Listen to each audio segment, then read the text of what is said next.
ഓസ്ട്രേലിയയിൽ നമ്മുടെ ഗവൺമെന്റ് അതൊരു PR കിട്ടിക്കഴിഞ്ഞിട്ടുണ്ടെങ്കിൽ അവർക്ക് കിട്ടുന്ന ഹെൽത്ത് ബെനിഫിറ്റ്സ് ഒക്കെ വളരെ കൂടുതലാണ്.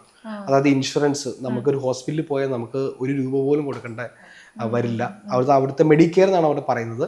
അപ്പം മെഡിക്കെയർ കാർഡ് കയ്യിലുള്ള ഒരാൾക്ക് ഏത് ഹോസ്പിറ്റലിൽ വേണമെങ്കിലും പോകാം, എന്ത് ട്രീറ്റ്മെന്റ് വേണമെങ്കിലും ചെയ്യാം. അത് എനിക്ക് തന്നെ ലോകത്തിൽ ഓസ്ട്രേലിയ മാത്രമാണെന്നാണ് എൻ്റെ ഒരു വിശ്വാസം. ഇപ്പൊ അമേരിക്കയിലൊക്കെ ഇൻഷുറൻസ് നിങ്ങൾക്ക് അറിയാവുന്നതാണ്. അപ്പൊ ആൾക്കാർക്കൊരു പനി വന്നു കഴിഞ്ഞാൽ ഡോക്ടറിന്റെ അടുത്ത് പോയാൽ തന്നെ ഒരു $100-300 അവർക്ക് ചിലവാകും. പക്ഷെ ഓസ്ട്രേലിയയിൽ നമ്മൾ ഇതുപോലെ ഒരു GP കാണുവാണെങ്കിലോ അല്ലെങ്കിൽ ഹോസ്പിറ്റലിൽ അഡ്മിറ്റ് ആവുകയാണെങ്കിലോ ഒക്കെ നമുക്ക് ഫുൾ കവർ. ഇപ്പം റീബൂട്ട്, എൻ്റെ 2 മക്കള് അവിടെയാണ് ജനിച്ചത്.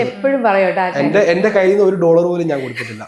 അത് ഓസ്ട്രേലിയൻ ഗവൺമെന്റ് അവര് നമ്മുടെ കൊച്ചു വയറ്റിലുള്ള കൺസീവ് ചെയ്യുന്ന സമയം തൊട്ട് കൊച്ചുണ്ടായി പിന്നെ ഒരു 5 വർഷം കൂടെ അവര് ടേക്ക് കെയർ ചെയ്യും. അത് വാക്സിൻസും എല്ലാ പീരിയഡിക്കലായിട്ടുള്ള ചെക്സും അതെല്ലാം നമുക്ക് കിട്ടും. അപ്പൊ ഹെൽത്ത് വൈസ് ആണ് ഓസ്ട്രേലിയ എല്ലാവരും പ്രിഫർ ചെയ്യാനുള്ള ഒരു കാര്യം.